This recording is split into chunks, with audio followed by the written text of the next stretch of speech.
Hammer time.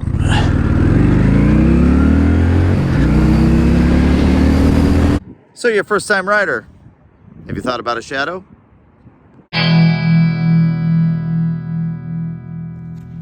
Honda Shadow Phantom 2024. All right, 750cc motor, 40 horsepower, 44 foot-pounds of torque. We're gonna take this little beast on the highway and see what you can do when we give it the beans. So a couple changes to the Honda Shadow line. I had one of these 10 years ago.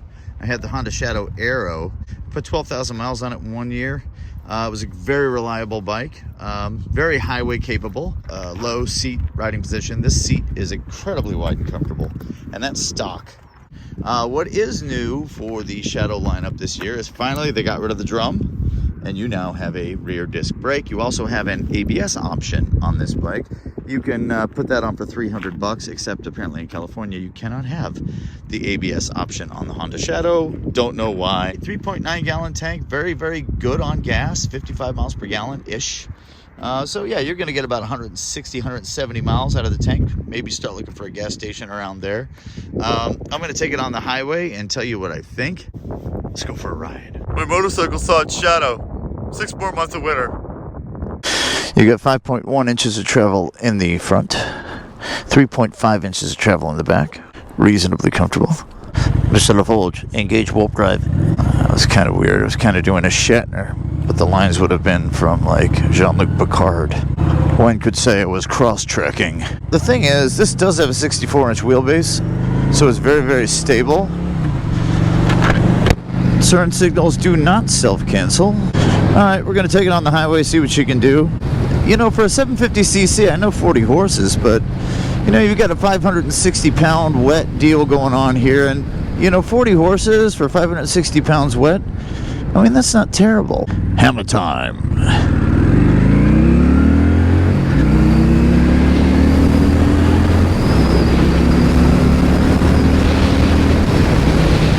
Alright, so you got 5-speed shaft drive. You know, your 0 to 60 is probably 7.5 or 8 seconds-ish.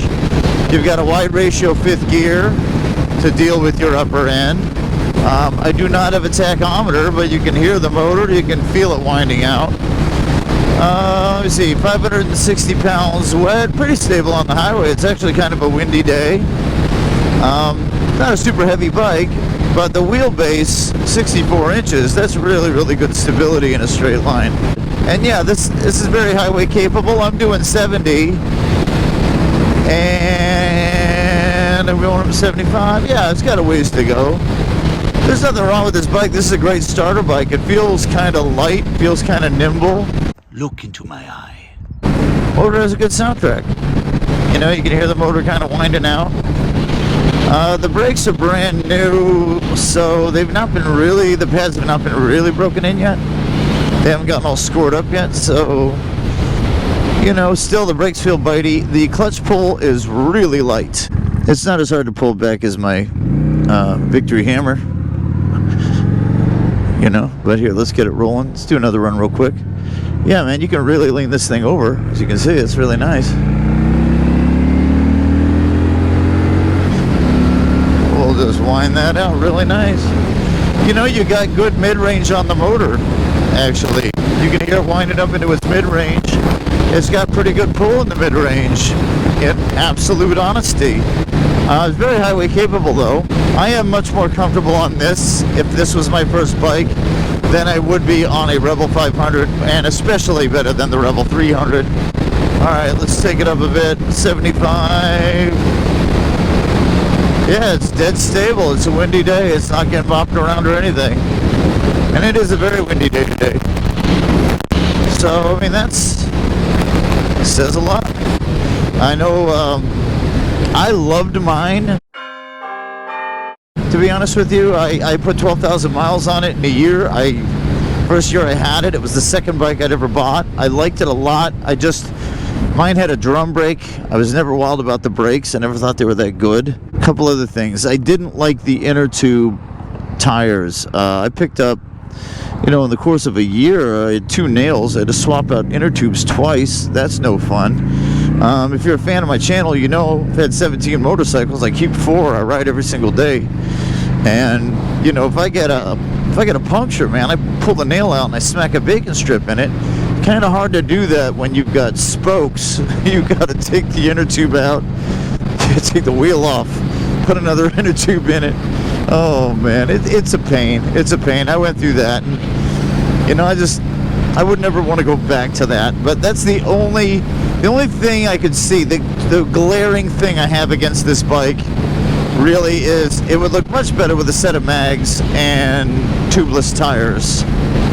You know, honestly, 4 or 5 spoke mags, you know, it would look so much better. The ride's reasonably comfortable. You do have 5 presets on the back, so you can set your rear suspension, which is great. This one does not come with the passenger seat, so you're just stuck with the driver's seat. But the driver's seat's wide and plush and comfortable. This is the stock seat, and it's really comfy, man. We're going to slow maneuver it now, being that it's a Honda. I'm going to buzz it around the parking lot and tell you how easy it is to deal with. You're sitting more like you're on a Yamaha Bolt, you know. It's kind of how you're sitting on it. You know, with the short handlebars, foot forward riding position. But it's still pretty cool. And I like the soundtrack of the motor. Yeah, we're going right in here. Right in here. All right. Alrighty, let's just turn that all the way. Pop it real slow. Oh yeah. To be honest, the front end feels a little heavy. Wow. But you know what? Pretty good for the most part. Not gonna lie to you. Huh. Okay, so you're not gonna break any land speed records. You're not. You're not. And if you're into speed, if you're into fast, you want to go flying, you will not like this bike. This bike will not send you a-flying. But you will clip along at a very comfortable, very capable highway speed. It's got decent road presence. But it's still very comfortable. I mean, look how far forward your feet are. Look how big the seat is. It's a very comfortable ride for a beginner motorcycle. Some people are going to give me backlash, say, well, it's not a beginner motorcycle. It's a 750. Okay. I mean, to me, it's kind of a beginner motorcycle. It's very light, low seat height. You know, very easy in the torque department. You know, it's not going to pop a wheelie and send you flying, that's for sure. But what it will give you freedom. It will give you wind in your face. It will probably never break. It's a liquid-cooled Honda. It's got a shaft drive, which, you know, I don't think you have to even change the hypoid oil till, like, what? Check your maintenance record. 25,000 miles, maybe you put new hypoid oil in the back. So you got a shaft drive. That's no maintenance, basically. Very low maintenance, if any. Why not? And used, they're cheap. Brand new, they're about $8,000. Add $300 if you want the anti-lock brake package. But, you know, that's for what you're getting. Yeah, I mean, you can find one used, get one. I don't know if I'd buy a brand spanking new one. You know, I don't know if I'd do that. If I did do that, it's only because I want the disc brake now, and not the drum. Because I think this is the first year they put a disc brake on this. That drum brake I had on my old one 10 years ago was terrible. Terrible. But the disc brakes are good. They're good. Plenty of stopping power. I know you only have one rotor, but still, it's enough. This bike's not that heavy. And to be honest, you're not going to be doing 100 miles an hour on this thing. You're really not. But in terms of what it is giving you, it's giving you great looks, giving you reliability. The blacked out pipes look great. The blacked out motor looks sharp. Great looking machine. I just wish they had just gotten rid of the daggone spoke tires with the inner tubes, man. I don't want you to get the impression that this bike is boring, because it isn't. I mean, it's kind of a good looking machine. And on the highway, when you hit it, it's kind of there for you. It's not a slouch. Honda made a great bike. They've been making it forever. So take it for what it's worth. Great starter bike, and you might even end up keeping it. And it looks fantastic. And typical Honda build quality. Well built, well made. You'll have it forever. TG MotoRider signing off. Ooh, look at that dirt pile. Oh, look at that sun. So does a Honda Shadow actually have a shadow? Here's what's weird. Like on this side it doesn't. But on that side, see, on that side it does.